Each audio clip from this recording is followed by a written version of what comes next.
Top 10 Dark Realities about Capital Punishment Disturbing. The death penalty remains one of the most controversial topics in modern times. Much of the developed world, including Australia, New Zealand, every EU nation except Belarus and 22 of the 50 US states has abolished the practice. Whether or not it is inhumane or deters heinous crimes, the death penalty has always provided intriguing details along with heated debate. Legal executions create a macabre subculture and, right or wrong, bring with them fascinating circumstances and stories. The electric chair, shocking truths. Death by electrocution originated in the 1880s as a means of killing cattle, lame horses, and stray animals. Its efficiency and seeming painlessness were soon seen as a superior means of executing condemned criminals than the era's most common method, hanging. Among the early proponents of human execution was the period's most prominent electricity enthusiasts, Thomas Edison. In fact, Edison was so enamored with the concept that he staged press conferences with an S, as in more than one, at which he shocked stray cats and dogs to death. How's that for a phonograph recording? The electric chair was first used in 1890, and has served as a highly stimulating ending for more than 1,000 US inmates. Its central concept is a double-tap process in which the first jolt brings about unconsciousness, and the second damage to vital organs and, ultimately, death. Unfortunately, like Netflix, this worst-case scenario streaming service doesn't always buffer properly, resulting in some truly horrific series finales. In 1982, after an initial jolt incapacitated the condemned Frank Coppola, a second, near-minute-long current led to what witnesses claimed was the sound of sizzling flesh as smoke filled the room. I like my Franks medium rare. You? Other horror stories involve gushing blood and even flames erupting from a prisoner's head. A cut above? The guillotine is an interesting contraption because, unlike a noose, a needle, a gun barrel or an electrified chair, it didn't devise a means of death so much as improve upon an established one, beheading. The commonly recognized French guillotine was a successor to several earlier devices, including the plank, used in Germany during the Middle Ages. Still, beheadings by swords and axes were far more common and often took several gruesome swings to complete the deed. In 1789, Dr. Joseph Ignace Guillotine's design promised decapitation with lightning speed and less human intervention. It worked so well, in fact, that it created a series of cottage industries. First, it became the late 18th century version of a tacky souvenir. Fascination with the guillotine led to its wide-scale miniature replication, to the point where some upper-class dinner tables had novelty guillotines used to slice bread and vegetables, off with his head of lettuce. Disturbingly, many guillotines also became popular children's toys, with kids using fully operational, 2-foot-tall models to decapitate dolls or even rodents. Besides dangerous shots, guillotines also inspired a macabre medical curiosity with how long a decapitated head stayed alive. The device lopped heads off so quickly, it was assumed that the head must have a few seconds of life left, a sort of reverse chicken with its head cut off logic. As late as 1880, a doctor tried pumping blood into a guillotined head in hopes it would come back to life and speak. The guillotine's chopping power gave it staying power. It remained France's official method of execution until 1977, when murderer Hamida Jandoubi became the last to receive the ultimate severance package. Hanging someone means going to great lengths.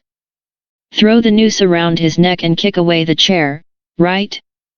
Wrong. Executing someone by hanging is far more complex.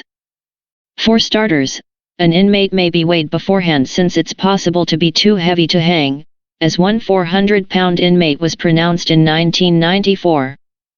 In fact, heft is such a consideration that a rehearsal is often performed using a sandbag of the inmate's approximate weight. This helps ensure that the proper length of rope is used for the fastest possible death. Too short a rope and the procedure could last as long as an excruciating 45 minutes, too long and the inmate could be decapitated. Once its length is determined, the rope requires a painstaking process to limit the inmate's suffering. It should be 3/4-1/1/4 in diameter, boiled and stretched to eliminate spring and recoiling, and waxed to provide a smooth sliding action, all in an attempt to find a sweet spot that efficiently fractures the neck once the platform's trapdoor opens. There are, then, many small details that can be miscalculated, with the result being an elongated, agonizing death. If the rope isn't just right or the noose improperly positioned, the intended vertebral fracture is not rapid and death results from slow asphyxiation.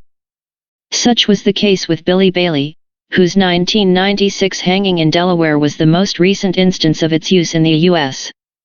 Bailey wasn't pronounced dead for a full 11 minutes. Sparing the psyche of executioners. A death row execution isn't just stressful for the soon-to-be dearly departed, it can take a sizable mental toll on executioners. Often, executions are an especially unpleasant aspect of an already unpleasant job. In the United States, for example, when an order of execution is issued, the prison warden or superintendent is responsible for the sentence being carried out. Typically, the act ultimately falls to common corrections officers, many of whom were initially unaware that their position would involve killing people. Complicating matters, bonds are frequently formed between prisoners, many of whom sit on death row for years, through a series of appeals, and the same guards eventually charged with ending their lives. Steps are often taken to mitigate such PTSD issues. For example, with lethal injections, by far America's most common form of execution, it is common for 3 corrections officers to each turn a switch that releases the lethal drug into the inmate. Only one live switch actually dispenses the fatal chemical, meaning the officers don't know whether theirs was the one that did the deed. Firing squads, which are still used in the U.S., albeit rarely, utilize a similar masking technique. Modern firing squad executions entail 5 anonymous gunmen, one of whom has a rifle loaded with a wax dummy bullet. That way, none can ever be completely certain whether theirs was the fatal shot. The Saudis still crucify people. Nothing says kickin' it old school like kickin' it New Testament. Unfortunately for some people sentenced to death in Saudi Arabia, that means being on the receiving end of the millennia-old practice of crucifixion.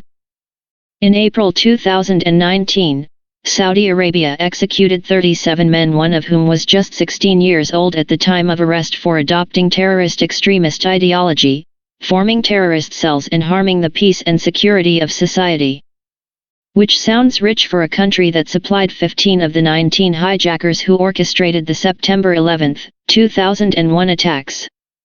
Apparently one of the condemned men's crimes was more egregious than those of his fellow accused terrorists, so the standard execution method of beheading just wouldn't, well, cut it. So he was crucified. Though in all fairness, in what seemingly passes for mercy in Saudi Arabia, he was beheaded before being crucified, making the procedure decidedly less painful. Unfortunately, this was not a lone incident. A year earlier, a man convicted of stabbing a woman to death was beheaded then crucified, a tragedy that, in conjunction with an accusation of human rights violations from Canada, prompted one of the most ridiculous headlines ever: Saudi Arabia rejects human rights criticisms. Then crucifies someone. In 2009, a beheaded man's head was actually sewn back onto his body before crucifixion. Stone-cold bigotry. And the award for most disgusting execution protocol goes to Brunei, for its recently adopted law that punishes adultery and sodomy with death, by stoning. In doing so, Brunei triumphantly joined beacons of enlightenment Iran, Saudi Arabia, Yemen, Sudan, Mauritania, Nigeria, and Somalia as countries where same-sex relationships can bring the death penalty. Stoning, known as lapidation by more well-heeled rock-hurling enthusiasts, is the death penalty version of a dunk tank. The victim is made stationary, typically by burying all but his head underground, while aspiring relief pitchers throw fastballs at his head. It's basically how people killed each other before they discovered fire and tools, which actually aligns well with Brunei's general level of sophistication. But ladies, you're in luck. Brunei's views on lesbianism are, comparably, refreshingly progressive, lesbian sex only carries a penalty of 40 strokes of the cane and slash or up to 10 years in jail. And never fear, as always, we can count on Hollywood to come to the moral rescue. Reacting to the brutal regime's disgusting laws, George Clooney called for a boycott of Brunei's luxury hotels. That ought to teach 'em. Last word, freaks. When your publicly recorded death is scheduled well in advance, you have ample time to concoct some memorable parting thoughts. The last words of death row inmates range from maniacal to mundane. On the batshit crazy side of the spectrum, in 2002 Florida woman and apparent Will Smith fan Aileen Wuornos confidently remarked that I'd just like to say I'm sailing with the rock and I'll be back like Independence Day with Jesus, June 6, like the movie, big mothership and all. 15 years earlier, in Louisiana, Jimmy Glass was less enthusiastic about the end-of-life endeavor, simply sharing I'd rather be fishing. Put to death in Oklahoma in 2011, Jeffrey Matthews had either a really excellent sense of humor or a really poor IQ. I think that governor's phone is broke, he stated, referring to the possibility of a last-minute stay of execution. He hasn't called yet. In 1995, Thomas Grasso wanted the world to know about his alleged last meal mix-up. I did not get my SpaghettiOs. I got spaghetti. I want the press to know this. Duly noted, good sir. Other death row inmates literally leave M laughing. Just before the switch was thrown on his electric chair in 1928, George Appel had enough humor left to inform his captors they were about to see a baked Appel. Facing the same fate 4 decades later, James French turned amateur journalist, how about this for a headline for tomorrow's paper? He smirked. French fries. Last bites. Another thing death row inmates have plenty of time to consider is their final meal. A review of last meals through the years shows that inmates tend to favor a lot of food over particularly fancy ones. In 2011, Stephen Woods ordered up 2 pounds of bacon, a large 4-meat pizza, 4 fried chicken breasts, 2 drinks each of Mountain Dew, Pepsi, root beer, and sweet tea, 2 pints of ice cream, 5 chicken fried steaks, 2 hamburgers with bacon, fries, and a dozen garlic breadsticks with marinara on the side. Red meat, fries, and ice cream all seem to be popular last meal selections. After all, they're there to die, not diet.